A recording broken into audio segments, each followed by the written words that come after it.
Assalamualaikum warahmatullahi wabarakatuh. Salam Pramuka. Perkenalkan, nama saya Moza Berlian Arkanita dari Pangkalan SMP Negeri 1 Indralaya. Habis gelap terbitlah terang. Siapa yang tidak mengenal dengan istilah itu?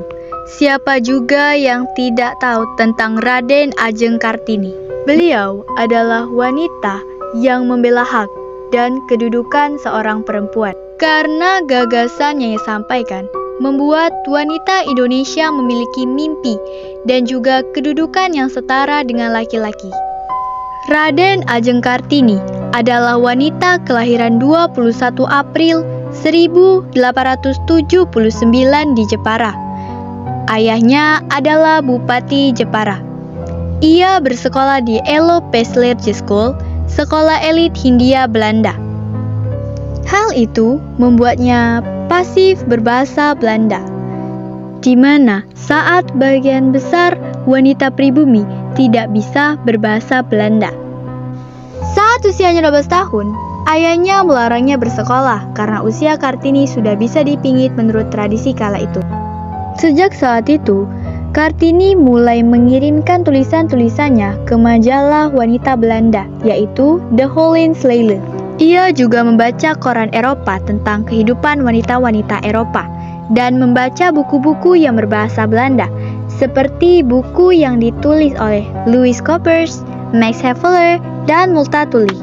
Pada tahun 1898, Kartini berhasil memperkenalkan karya ukir Jepara ke Eropa dengan mengirimkan karya ukir Jepara ke Pameran Nasional Karya Wanita di Den Haag.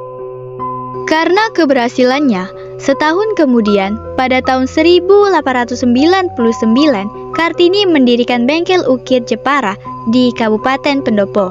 Ia mulai menerima pesanan dari Jepara, Eropa, dan negara lainnya.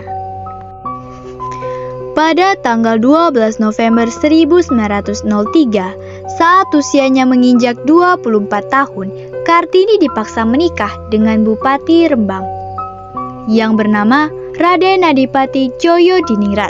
Setelah mereka menikah, suaminya mendukung Kartini untuk membangun sebuah sekolah wanita.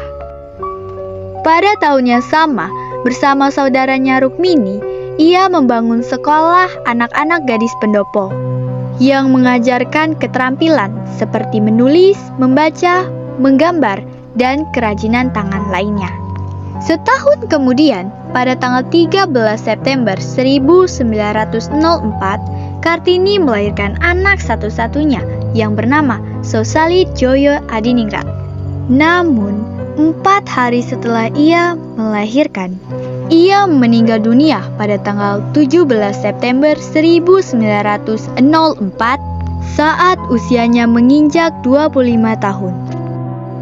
Sahabatnya yang bernama Abendanon yang mengumpulkan surat-surat yang pernah dikirimkan Kartini.